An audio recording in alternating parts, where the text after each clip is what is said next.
Minahal natin siya bilang si Lali, ang babaeng ipinaglaban ng kanyang pagmamahal sa asawang may karelasyong iba. Pero sa tunay na buhay, handa na nga ba niyang harapin ang buhay may asawa? Nakaplano na nga ba ang kasal nila ng nobyong si Jeff Eigenman? Ngayong hapon sa Star Talk, Carla Abellana haharap na sa matinding intrigahan. Live! Okay, hello Carla. Carla, sandali lang Diyan ka lang. Ayun to si Carla. Si Don Pepot lang. Parang Don Pepot, huwag ka mag-alala. Pag chinichismis daw na namatay, hahaba ka pa. Hahaba ka pa mga 1 week. Bakit Archie naman? Teka, biruan namin yan, kasamahan namin. Don Pepot, akala ko nga si Joji namatay. Sino yun? Si Joji Isla. Hindi, totoo. Ibang Don Pepot pala yun, parang doktor. Para lang sa kaliwanagan ng iba. At ngayon, napapag-usapan ng length ng time. Carla. Ang galing na segue, no? Lolit, 3 taon na itong mag-shootita Sila ni Jeff? Hindi, Jeff. Sino pa ba? Ano sa tingin mo, Carla? Siya na ba talaga ang forever and ever?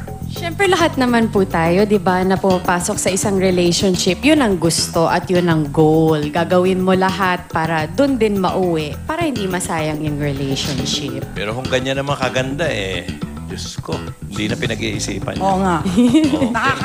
Nakakapagpigil ba si Jeff? Sa ganda mo yan, nakakapagpigil ba? Parang sawa na nga ata siya sa mukha ko.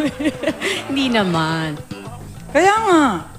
Di ba pagka 3 taon na, medyo intimate na? Ganun ba?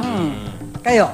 Well, wala naman po ata sa tagal yan. Yung iba naman, kahit hindi pa sila together, di ba? Parang ang dami ng nangyayari between them. Yung iba naman talagang matagal pa, patatagalin pa. So, sa totoo lang, marami na kami pinagdaanan ni Jeff, di ba? Pero yung ganon, ano ba yung tanong ulit? Wala na ako. Medyo iniiwasan mo.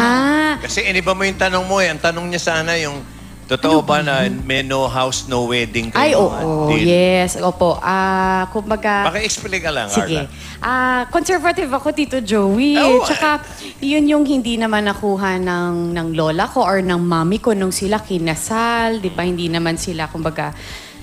Lalo na yung mami ko. So gusto ko sana yung, hindi naman kung sa materialistic ako na gusto kong may bahay. It's more of practicality. Tsaka, ang ibig sabihin nun, sana financially secure din bago ikasal. So at least pagkasal kami or pagkasal na kami, hindi na namin poproblemahin yung lugar. Meron akong yung panghahawakan talaga na matitirhan binanggit na rin lang ni namin. Carla Lolit yung... Ikaw ba may ideya ng dream wedding? Wow. Pwede bang Meron po. Kahit pa paano, syempre sa lahat naman po ata ng babae, napipicture niya na yung wedding niya. Kung ano yung itsura niya, kung sino mag-make Kasi yung iba, puro beach, puro garden. So, anong ideya mo? Basta sa simbahan, hindi pwedeng syempre katoliko po. So, kahit saang simbahan na maganda. Ayaw mo ng beach na may garden? Magtatanim muna tayo sa beach ng mga puno tsaka grass. Diba? Okay. Dito sa simbahan. Ito, tanong ko lang. Kasi na-curious lang ako. Labas kami dyan, Carla. Curious lang ako.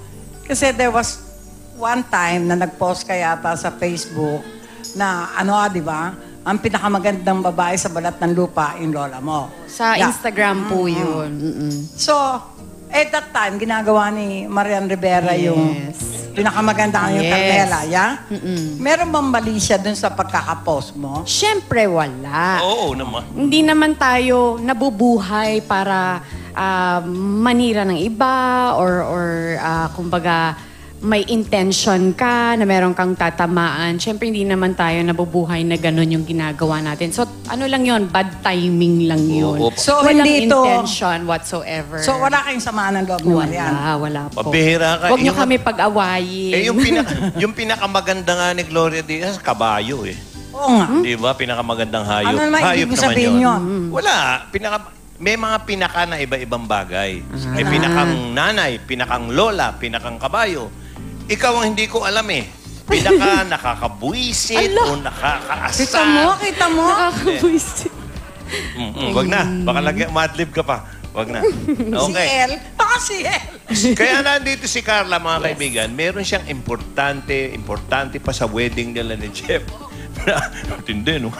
Na ibabalita sa inyo. Sige, Carla. Yan, meron po akong bagong pelikula, Third Eye, showing this Feb 26 na po. At ang pinakamabait na producer, ang producer niya. Si Mother Lily. Ito po yung Hey! unang pelikula ng Regal ngayong taon. So sana po panoorin nyo dahil kasama ko po dyan si Miss Denise Laurel, Camille Prats, EJ Falcon, si Alex Medina. So yan, horror naman tayo ngayon. Feb 26 na po. Ayun yung may trailer na nakikita. Yes, opo. Okay, abangan niyo po Mukhang yan. paborito ka ni Third Mother Lily, ha? Sa ngayon. Sa ngayon? Medyo napapasunod po yung mga pelikula. Si Mother ba installment pa rin? O, installment na yung pagdirigan. Hindi. Ano Mother! yung post-dated pa rin cheque? Yes. Sinagot to. Sabi na, na. Hindi, love ko yan. Okay. Happy birthday ulit Thank kay you. Senator Jingo Estrada. Okay, Carla, salamat. Third Thank eye. you. Thank you po. Third Eye, Feb Okay. 26 na po. Okay.